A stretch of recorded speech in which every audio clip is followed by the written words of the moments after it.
Hello students. I have been informed by many students that they find IUPAC nomenclature quite difficult. It is quite exhaustive, no doubt. I am making this video to understand it easily. However, before watching this video, I would like to tell you that it is better if you read the lesson, at least IUPAC nomenclature, once, twice, and try as much to understand it from the book as possible. And then after that, you watch this video. While watching the video also, you should pause the video, look at the examples given, see how the nomenclature is giving the IUPAC name, understand it, and then proceed. I think this way you will benefit quite a lot. As you are aware, there are millions of carbon compounds. The purpose of the IUPAC system of nomenclature is to establish an international standard of naming compounds to facilitate communication amongst the scientific community. The goal of the system is to give each structure a unique and unambiguous name and to correlate each name with a unique and unambiguous structure. The fundamental principle is based on naming a molecule's longest chain of carbon connected by single bonds, whether in a continuous chain or in a ring. All deviations, either multiple bonds or atoms other than carbon and hydrogen, are indicated by prefixes or suffixes according to a specific set of priorities. Let us see how. We are aware of methane, ethane, propane, butane based on number of carbon atoms in a given compound. So meth, eth, prop, but, etc. they form the root words. We need to identify the number of carbon atoms in the given compound and note the root word. We need to identify the longest chain. You will see what I mean. For example, a compound having 3 carbon atoms would have the name propane. A compound having 5 carbon atoms, pentane, and one with 6 carbon atoms, hexane. Now, if the carbon chain is unsaturated, the final ane in the name of carbon chain is substituted by ene or yine. For example, alkane, alkene, alkyne. A 3 carbon chain with double bond would be called propene, and if it is triple bond it will be called propyne. So you have propane, propene with a double bond, and propyne with a triple bond.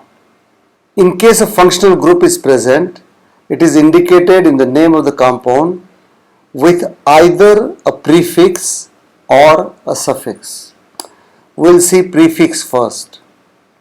So halogen groups are always shown as prefix.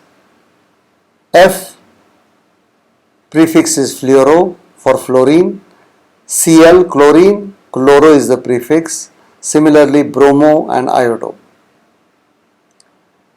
Also, alkyl groups, if present in the carbon compound, are shown as prefix. For example, if the parent alkane is CH4, the alkyl group is CH3, the common name is methyl, and prefix in IUPAC name is also methyl. Similarly, ethane becomes ethyl as alkyl group, and ethyl is the prefix in the IUPAC name. All other functional groups form secondary suffix. Alcohol, for example, the suffix is OL. Aldehyde -CHO group, the suffix is AL. Carboxylic acid, suffix is oic acid. Ketone, suffix is -one. Ether, oxy, and amine, suffix remains amine. If the name of the functional group is to be given a suffix, the name of the carbon chain is modified, the final E is removed, and appropriate suffix is added. For example, a 3-carbon chain with ketone would be named in the following manner: propane, E is dropped, becomes propan, and on is added, propanone is the IUPAC name. More examples. We'll see a compound CH3CH2OH. We note that there are 2 carbon atoms, therefore the word root is eth. Primary suffix is ethane because there are all single bonds. Secondary suffix because of OH group is all alcohol. The name becomes ethanol. Note that E is removed. Similarly, CH3CH2COOH, 1, 2 and 3 carbon atoms, therefore word root is prop. Primary suffix is N. Being COOH as functional group, secondary suffix is oic acid. So the IUPAC name becomes word plus primary suffix plus secondary suffix, propanoic acid. The next is CH3CH2 double bond CHOH, 1, 2, 3 carbon atoms, therefore word root is prop. Primary suffix is ene because of this double bond, and functional group is OH. Therefore the IUPAC name becomes propinol. Then let us take a complicated one, HOCH2-CH2OH. We see an OH functional group before as well as after. However, we see there are 2 carbon atoms, therefore the word root is eth. All single bonds, therefore primary suffix is N. Now there are 2 alcohols, so it becomes diol. Di means 2, OL is coming for alcohol group, and the name becomes ethane diol. Remember that, note that the E is not removed here, ethane diol. And the final example, we have CH3C triple bond C dash CH2OH. So we see a triple bond, number the carbon atoms 1, 2, 3, 4, therefore the root word is but. Presence of triple bond gives the primary suffix ine. Presence of alcohol gives secondary suffix ol. So the name becomes butinol. Let's go to some more examples. Common name is ethylene, structural formula is CH2CH2. We note there are 2 carbon atoms, so the word root is eth. Since there is a double bond, it becomes double bond ene, ethene. Acetylene, 2 carbon, word root is eth, triple bond ine, ethyne. Acetic acid, 2 carbon atoms, eth, primary suffix N, secondary suffix oic acid, so ethanoic acid. CH3CH2CH2Cl, 1, 2, 3 carbon atoms, so word root is prop, primary suffix is N, and functional prefix, because chlorine halogen group is a prefix, is chloro. So the name, IUPAC name becomes chloropropane. You can practice this, write the number of carbon atoms here in this box, then fill in word root, double bond, triple bond, etc. and accordingly give the IUPAC name. Then let us see how numbering of carbon atoms is done. Number the carbon atoms in the carbon chain from one end to the other, and we assign number 1 to carbon in the functional group CHO or COOH if present. Otherwise the chain can be numbered in 2 directions. We accept the numbering which gives a smaller number to carbon carrying the functional group. We'll see what it means.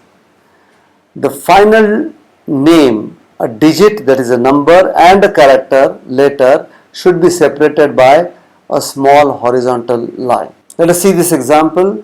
Structural formula is CH3, CHOH, CH3. We can number the chain 1, 2, 3 or 1, 2, 3. Both numberings are equivalent because the functional group is attached to the middle carbon and the IUPAC name becomes propan-2-ol. Remember, ol is attached to carbon number 2. That is, the functional group OH is attached to carbon which is number 2. Another example, structural formula CH3, CH2, CH2, CHCl, CH3. Now we can number the carbon atoms 1, 2, 3, 4, 5. In this case, Cl is attached to carbon number 4, or 1, 2, 3, 4, 5. In this case, the functional group Cl is attached to carbon number 2 and we accept the lower numbering. So therefore, numbering C1, 2, 3, 4, 5 is accepted. IUPAC name of this structure is 2-chloropentane. 2 because chlorine atom is attached to carbon at number 2, so therefore 2-chloropentane. Last example here, CH3CO, CH2, CH2, CH3. We could number the carbon atoms 1, 2, 3, 4, 5 or 1, 2, 3, 4, 5. We see that this way of numbering gives the least number to the carbon atom to which a functional group is attached. Therefore, acceptable numbering is C1, 2, 3, 4, 5. The functional group attached is ketone. Therefore, IUPAC name becomes pentan because of 5 carbon atoms, 2 because ketone is attached to carbon number 2, and one because of the functional group ketone.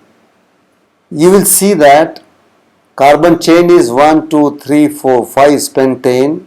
A methyl group, alkyl group is attached to carbon number 3. So the name becomes 3-methyl because this becomes a prefix pentane. Here it becomes 2-ethyl pentane. The one which we had seen earlier, 1, 2, 3, 4, 5, 6 carbon atoms and a methyl group attached to carbon number 3, name becomes 3-methylhexane. Few more examples. If there are 2 methyl groups attached to a carbon, it becomes 3,3-dimethylhexane. Here 4-methyl pentan-2-ol. Remember, the functional group is given priority in numbering over methyl or alkyl group. So carbon chain is numbered from right to left, 1, 2, 3, 4, 5. Alcohol group is attached to carbon number 2, methyl is attached to carbon number 4, and the name becomes 4-methyl pentan-2-ol. Here it is 4-ethyl 2-methylheptane, 2-bromo 4-chlorohexane. We will also see some complicated looking names. If you just try to understand this, don't try to remember the names, try to understand the way it is done and the hints given. This will be very interesting to learn. There are many rules which we have not discussed. However, you observe the way they are being named in IUPAC. What is interesting here, it is 3-bromo, 2-chloro, 5-ethyl. Now the rule is B is alphabetically coming first, then C. Therefore we are writing B first, then C, then E, whatever number they are having. So 3-bromo, 2-chloro and 5-ethyl. 5 ethyl 4,4-dimethyl, 4,4-dimethyl octane, because there are 8 carbon atoms. Look at other names and enjoy. There are also cyclic carbon compounds. For example, this is a cyclopropane. The structure looks like this. There are 3 carbon atoms in a triangular shape, and to each carbon atom 2 hydrogen atoms are attached. Similarly, cyclobutane, cyclopentane, etc. These are the answers to practice questions I had given earlier. Check whether your answers are correct. If they are not, don't worry. Check what has gone wrong and try to correct it. Correct your understanding. So I hope now you are no more afraid of IUPAC nomenclature. Although the video covers quite details and bit more complicated examples than you may have, but once you understand whatever is for your level, it will be quite easy. Word of caution, you require to keep practicing, otherwise you will forget. So revise this, watch the video again, practice some unknown IUPAC names with your friends and get mastery at it. Wish you all the best. If you still have any more queries, feel free to contact me on the contact details I have given at the end of the video. I will be very happy to answer to your queries. Wish you all the good luck.